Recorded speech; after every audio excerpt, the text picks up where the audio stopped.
Halo Tribuners, jumpa lagi bersama dengan saya Mutiara dalam tayangan berita selebritis di Tribun Lampung. Kami akan menyajikan informasi menarik dan terupdate seputar selebritis tanah air untuk Anda. Dan inilah berita selebritis selengkapnya.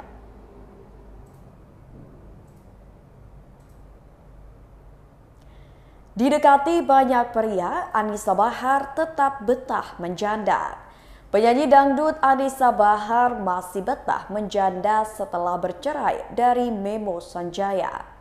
Dari pernikahannya dengan Memo Sanjaya, Anisa Bahar memiliki Juwita Bahar dan Jelita Bahar yang kini mengikuti jejaknya yakni berkarir bernyanyi dangdut.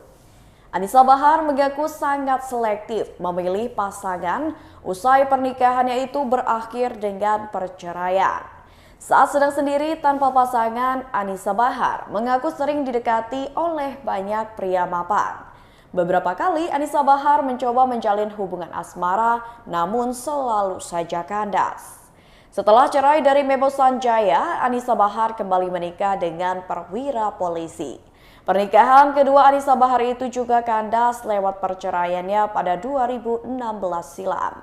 Berikut wawancara dengan Anisa Bahar.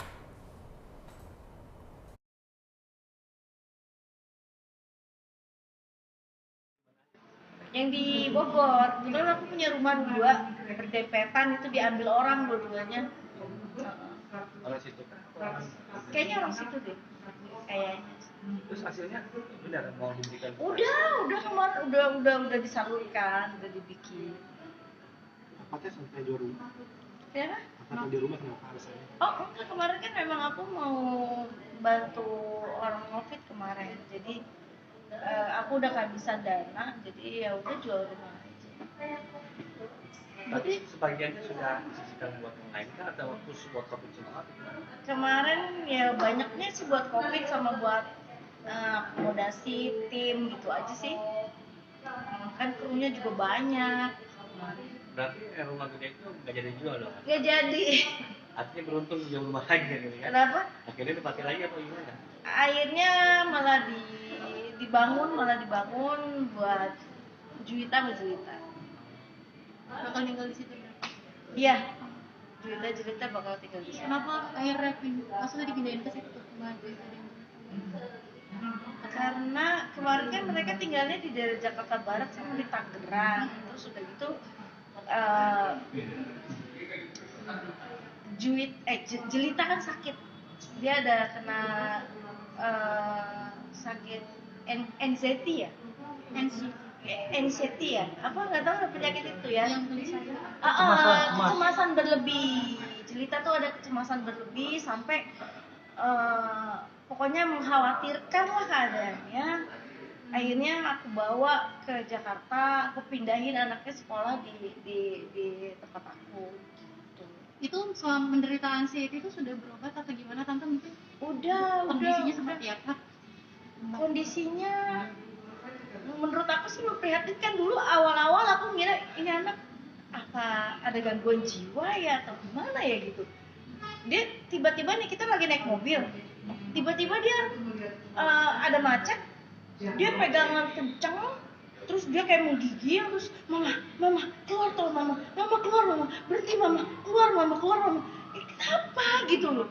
Aku sendiri kaget, ini anak kenapa keluar, mama pokoknya keluar mama, rumah sakit, cari rumah sakit. Masuk kita ke rumah sakit, dirawat di situ kayak gitu, dirawat tapi nggak ada penyakitnya. Apa dibikin orang, ini anaknya kena apa kayak gitu. Nggak taunya itu ternyata dia ada komunitasnya, ternyata itu anxiety ya, anxiety apa sih, anxiety ya, nggak tahu lah pokoknya gitu namanya, susah banget gitu. Sekarang gimana? Apa masih? Sekarang semenjak tinggal di aku udah gemuk badannya. Tadinya badannya kurus banget abis katanya. Sampai mandi aja takut ya, takut mandi, takut apa, karena katanya kalau misalnya mandi takutnya ntar meninggal apa gitu. Takut kematian lah ya? Iya, aneh banget. Aku sampai ini anak kenapa ya, apa ada apa sakit jiwa atau gimana kayak gitu. Ternyata enggak, ternyata bukan sakit jiwa, ternyata dia memang ada kecemasan berlebih, itu emang ada penyakit kayak gitu. Trauma masa lalu mungkin ya. Nggak ngerti. Dia cerita nggak? Sempat cerita nggak? Itu kan harus cerita biasa. Cerita kejadian itu dari kenapa nih? Iya, aku juga bingung, kamu kenapa sih?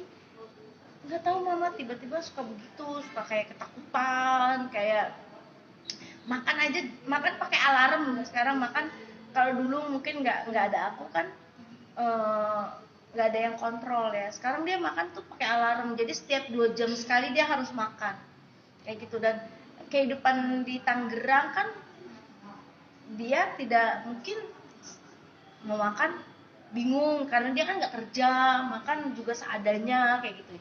Kalau di rumah mamanya kan dia terpenuhi semuanya, jadi dia nggak usah mikir apa-apa segala macem, ya udah semuanya serba ada gitu loh. Dan terus udah gitu kalau aku pergi lama, itu dia nangis terus, iya nih mau pulang, mama di mana?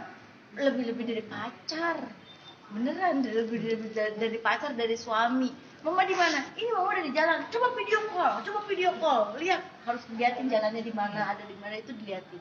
Tapi sudah coba dibawa ke psikiater atau alternatif lain atau? Kemarin udah sempet alternatif sih. Terus kan kalau alternatif yang tanda kutip kan dibilangnya bikinan orang.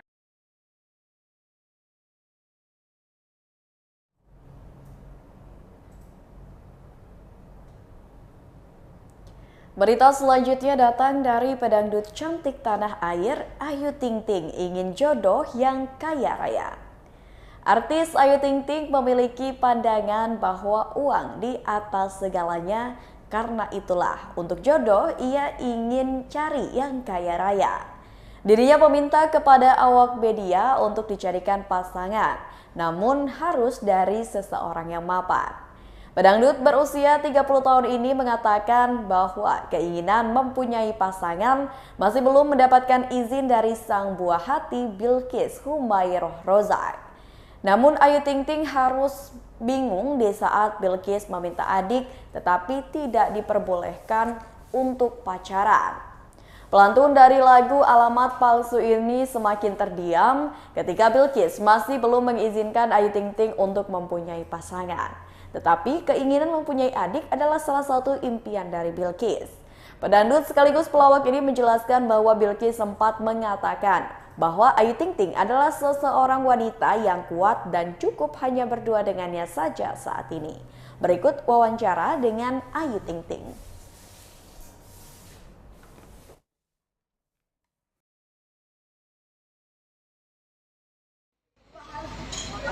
Kelihatan ya aku ya, kamu ngintip ya.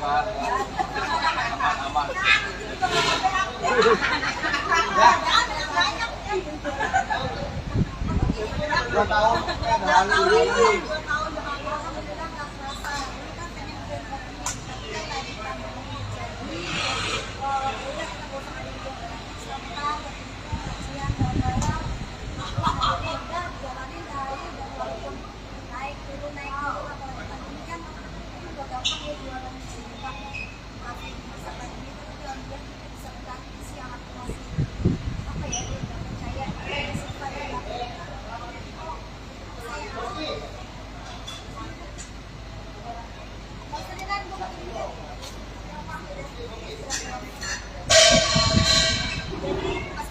ini alhamdulillah kan keadaannya juga lebih baik.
Buat kamu merintis itu ada masih kayak cerita pencapaiannya kebangun.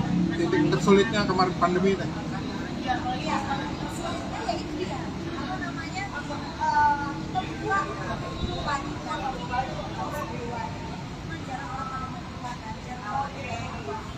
Kita salah satu caranya adalah musik. Karena musik apa itu cuma sampai misalnya edukasi. Supaya sampai kelihatan ke 9. Sedangkan di musik kita orang-orang belum pada keluar rumah, belum pada mau nongkrong. Bisa kayak sekarang. Jadi ya itu aja maksudnya masih itu ya kadang kalau kita kan tahu ya orang kan yang selalu rame gitu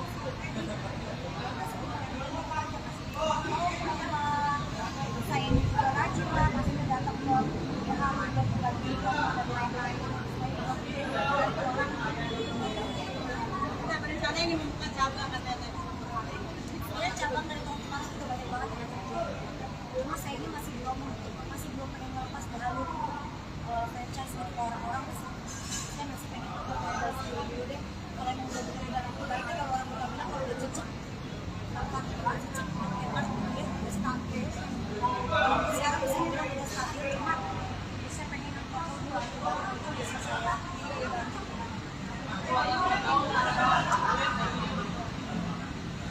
kalau saya gini, kalau sifat sebenarnya macam tapi muter aja tidak orang bilang ya ada tapi kalau saya juga kan banyak keluar kan banyak orang-orang bilang nah kalau tahun ini kan nama TKI dari mungkin minat dari masyarakat sendiri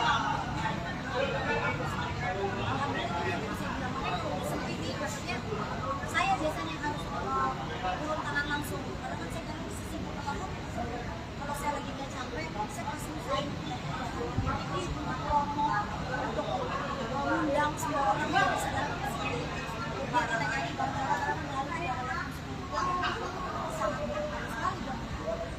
Perkembangannya apa aja teh selama 2 tahun ini? Ada perkembangan nggak dari hari sendiri?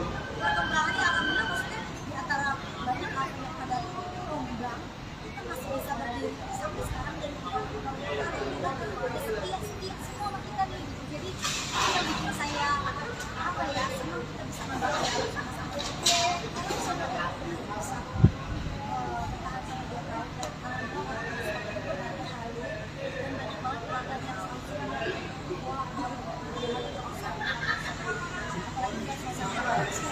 Sempat ada titik hampir menyerah gitu nggak sih ketika kemarin itu?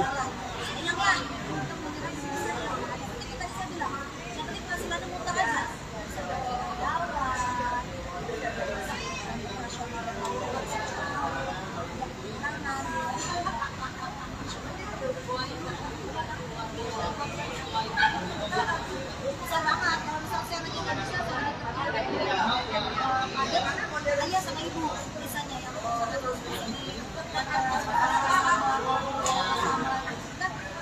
sebisa mungkin untuk rasa nyaman dan ibu-ibu.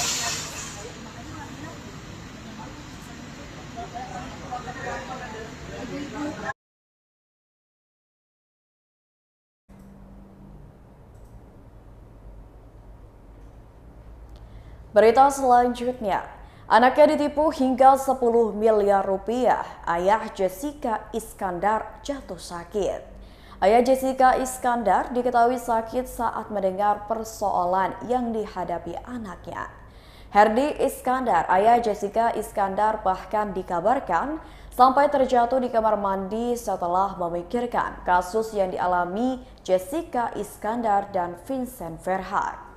Jessica Iskandar memang menutupi kasus dugaan penipuan bisnisnya dan tidak menceritakan kepada ayahnya. Namun ayah Jessica Iskandar tetap saja mengetahui kasus anaknya itu melalui pemberitaan di media massa. Saat ini Jessica Iskandar mengaku trauma dan kapok berbisnis dengan orang lain yang baru dikenalnya. Jessica Iskandar dan Vincent Verhaak menjadi korban penipuan atas kasus penyewaan mobil di Bali. Jessica Iskandar mengaku mengalami kerugian hampir 10 miliar rupiah dan kehilangan 11 mobil mewahnya. Berikut wawancara dengan Jessica dan kuasa hukumnya.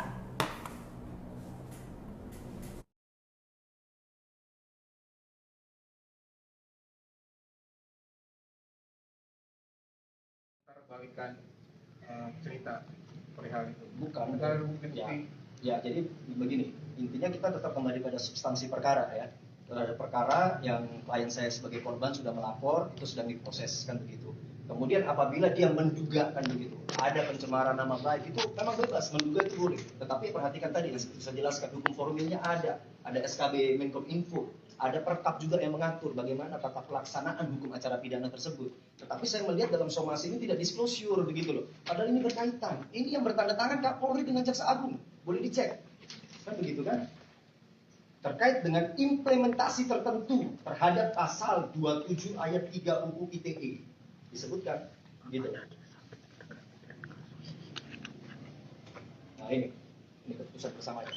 Sengaja saya siapkan keputusan.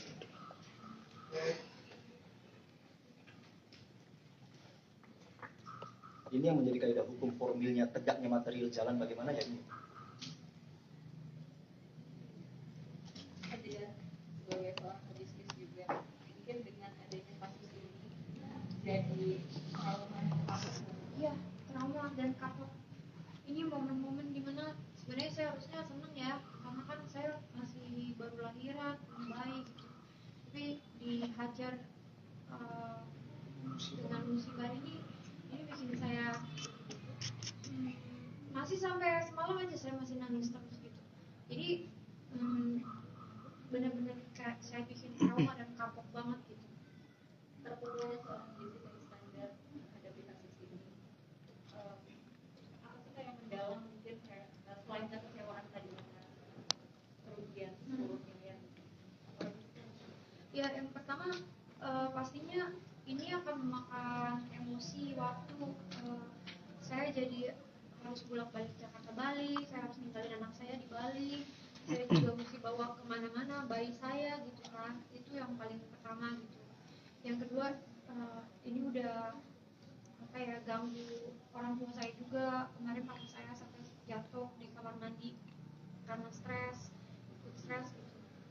Jadi saya selain itu juga keluarga, anak, waktu, terus saya secara hati juga sakit gitu karena saya ngerasa saya disakitin karena ini kan saya sama dia udah kayak teman gitu, saya udah percaya dia gitu, tapi dia bisa melakukan ini ke saya tuh saya nggak habis pikir. Di momen-momen dimana saya harus bahagia, saya jadinya nggak tahu gitu, kayak blank gitu, kayak nggak tahu harus ngapain. Sebabnya apa sampai dia bisa melakukan itu gitu loh. Sampai istri saya buat salah apa sampai dia begini.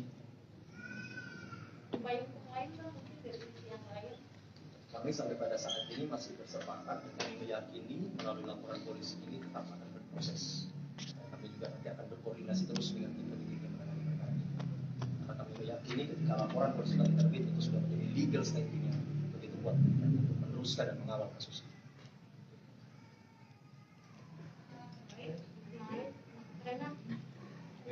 Tapi kabar mobilnya sendiri nggak ada info belum sih Kak? Apakah semuanya dijual atau seperti apa gitu Kak Judat? Belum tahu. Sama sekali. Maksudnya ujuk-ujuk kasih somasi tapi dia nggak ngasih keterangan ngomong apa gitu. Balik lagi itu kita serahkan kepada aparat kepolisian untuk diselidikin dan untuk cari tahu mobilnya berada di mana. Berarti sama sekali sampai detik ini belum melihat kendaraan itu ya, Bang?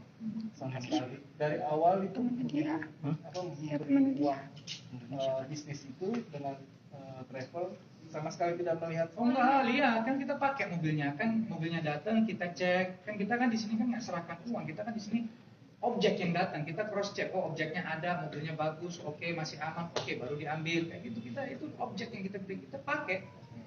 Selebihnya ya udah habis itu jangan itu saja. Sesudah pokoknya setelah ini terjadi kita nggak tahu mobilnya berada di mana dan di tangan siapa. Saat ini keberadaan si terlapor ini kan ada di Singapura ya katanya. Itu tahu nggak sih ya diduga kita duga Singapura. Tapi entah itu benar atau tidak kita belum bisa yakin memastikan. Minta bantuan KBRI nggak sih Bang Steven di Bang sana? Steven? Bang Steven. Kak Vincent minta bantuan KBRI.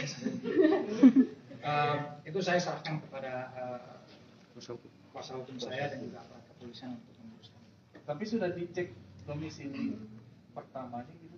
Itu pertanyaan-pertanyaan yang harus ditanyakan kepada aparat kepolisian.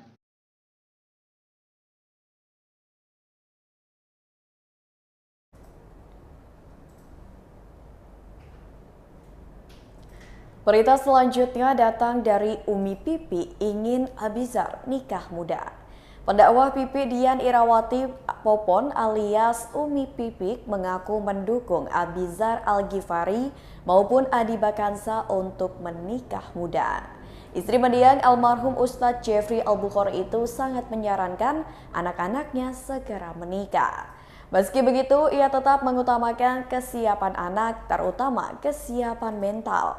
Bukan tanpa alasan, Umi Pipik mengaku menyarankan anak-anaknya menikah muda untuk menghindari maksiat. Lebih lanjut, dalam hal ini Umi Pipik menyarankan agar kelak putranya dapat membimbing istrinya dan sang putri bisa menjadi istri yang menurut. Berikut wawancara dengan Umi Pipik.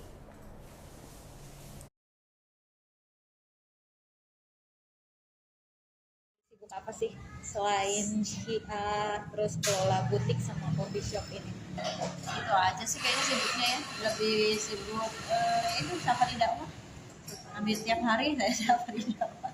Biasanya kemana tuh Umi selain di coffee shop Umi sendiri? Ada di luar kota, banyak di Bali kemarin, baru pulang dari Bali. Ada safari dakwah di sana, ada 6 masjid kemarin di sana. Terus sebelumnya di Pekanbaru, ya, di Pekanbaru ada berapa masjid ya, hampir 10 masjidan gitu ya. Berarti emang lagi agendanya keliling ya Umi? Agendanya keliling safari dakwah. Gitu. Kalau yang di sini kan memang tiap Ahad, tiap minggu tuh ada pengajian rutin di saya rutin itu tiap minggu. Nah ini Umi sendiri kah kalau lagi syiar keliling atau sama ada anak ikut? Ya, anak-anak ikut. Kalau lagi safari dakwah paling sama itu aja asisten berdua. Tapi kayak kemarin lagi di Bali itu pas kebetulan safari dakwahnya di Bali dan Abi syuting di sana, pas lagi syuting di sana, jadi akhirnya bisa ketemuan di sana, sekalian bawa anak yang lain gitu. Umi nih bahas anak-anak nih, kan udah pada beranjak dewasa ya. Umi ini ada kekhawatiran gak sih, apalagi kan yang pertama yang kedua terjun ke dunia entertainment ya? Pastilah kalau khawatir itu ada, pasti, apalagi dunia entertain ya gitu, dan nggak semua orang suka sama kita, jadi pastilah namanya orang tua takut anaknya itu maksiat dan segala macam iya, gitu. Tetapi kita kasih kepercayaan ke mereka gitu, jangan kita seolah-olah mengancam atau menakuti, tapi kita kasih kepercayaan, kasih amanah, dan insya Allah dia menjaga amanah itu gitu. Dan kita orang tua ya udah, kita nggak bisa ngawasi 24 jam anak-anak di luar, ya kita doain mereka gitu. Banyak doa lah kalau orang tua itu beranak. Kalau itu apa sih yang Umi tanamkan biar jalannya positif aja nih? Ya, yang terpenting mereka tahu apa yang dia kerjakan baik buruknya akan ada efeknya buat dia dan buat orang tua. Dan itu pasti mereka tahu, dan itu yang terus saya nasihatkan ke mereka. Jangan lupa sholat, karena kalau kita terbenteng dengan sholat itu mau melakukan hal-hal yang buruk juga kadang kita takut sendiri ya. Jadi itu yang terus saya ingatkan ke anak-anak, sholatnya pokoknya sholatnya jangan ditinggalin, sesibuk apapun jangan lupain sholat, jangan tinggalin sholat gitu. Terus baca Quran walaupun cuma 1 lembar tapi harus gitu ada. Kan ini juga Abizar filmnya maupun seriesnya udah banyak ya Umi, ada aja gitu. Umi ikut meng-cross check nggak sih kalau setiap itu ada larangan-larangan nggak sih? Kamu nggak boleh ngambil judul ini, judul itu, suka diskusi nggak sih? Ya biasanya emang suka diskusi sama manajernya juga. Kalau misalkan ada adegan-adegan yang kissing gitu-gitu, saya bilang pakai stuntman aja. Gitu. Jadi ada sih beberapa film dia yang misalkan ada adegan kissing gitu digantiin, bukan dia yang bukan si Abizar, tapi yang dicari perannya sosok yang mirip. dari belakang mirip dan segala macamnya gitu. Itu saya udah wanti-wanti ke manajer gitu. Berarti emang setiap judul tuh pasti ada diskusi ya? Ya, pasti ada, sama manajer pasti dikasih tahu, sama Abizar juga dikasih tahu. Iya.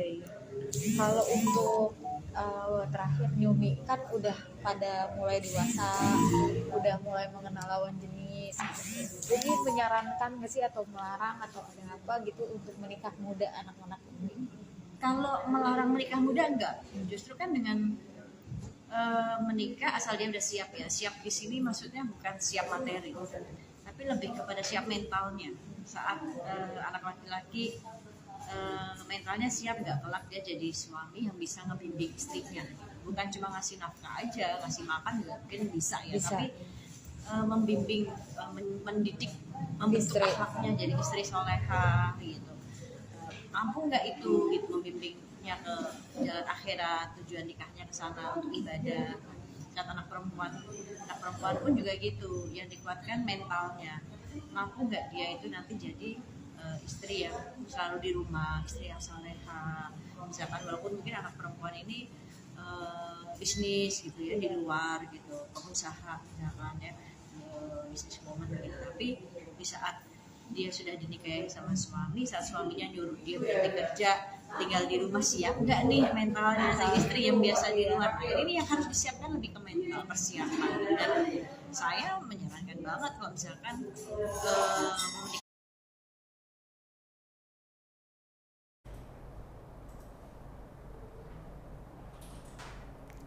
Berita selanjutnya, pemeran Elsa dalam sinetron Ikatan Cinta habiskan waktu bersama kekasih di lokasi syuting. Pasangan selebritas Glensa Sisara dan Randy John banyak menghabiskan waktunya di lokasi syuting Ikatan Cinta. Meski sesekali merasa bosan, Glensa Sisara dan Randy John selalu membuat suasana di lokasi syuting menjadi menyenangkan. Setiap selesai syuting sinetron Ikatan Cinta, Glensa Sisara dan Randy John juga tetap pulang bersama. Ketika tidak sedang syuting, keduanya biasanya berlibur bersama keluarga. Dari lokasi syuting sinetron Ikatan Cinta pula, Glensa Sisara mengenal Randy John. Kisah cinta Glensa Sisara dan Randy John semakin mesra sejak menjalin asmara setahun lalu. Glensa Sisara dan Randy John bahkan dikabarkan akan segera menikah pada tahun 2022 ini. Glensa Sisara dan Randy John tidak menjelaskan kabar bahagia akan segera naik ke pelaminan, namun mereka meminta doa dari netizen untuk hal yang lebih baik lagi. Randy John mengenal baik Glensa Sisara sejak lama. Glensa Sisara juga yakin dengan pilihan hatinya tersebut. Berikut wawancara dengan Glensa Sisara dan Randy John.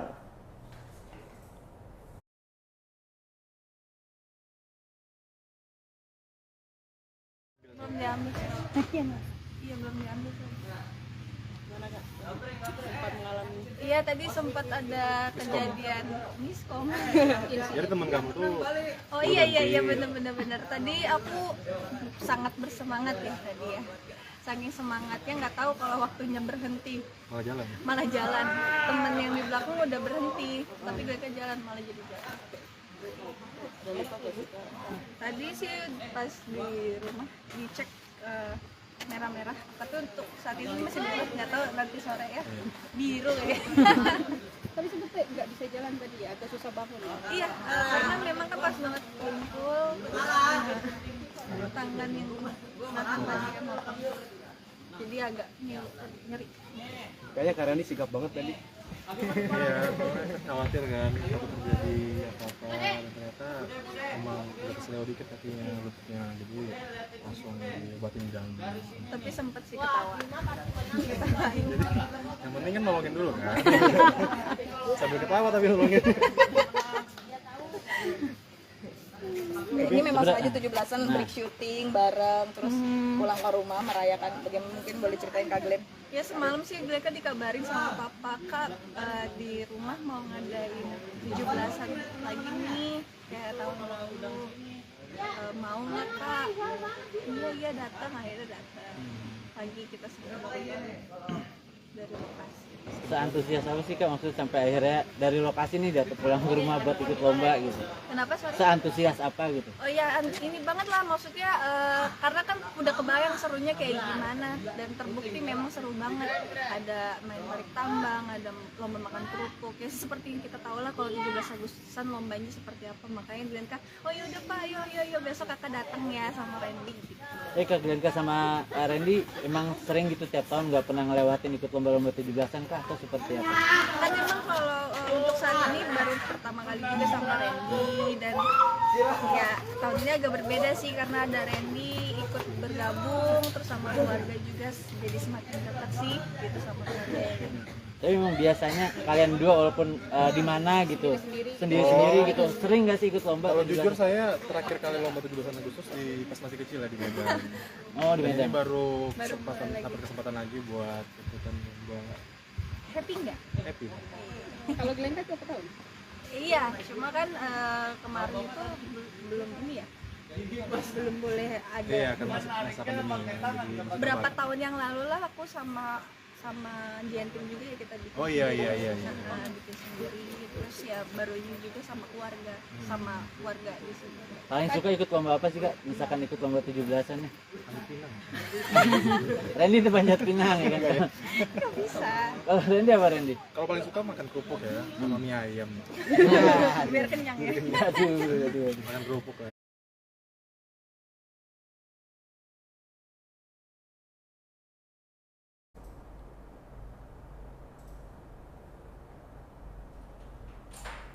Baiklah Tribuners, itulah berita selebritis bersama dengan saya Mutiara. Jangan lupa untuk terus saksikan YouTube Tribun Lampung News Video, Facebook Tribun Lampung, Instagram @tribunlampung, dan TikTok @tribun Lampung untuk informasi terupdate lainnya. Selamat sore dan sampai jumpa.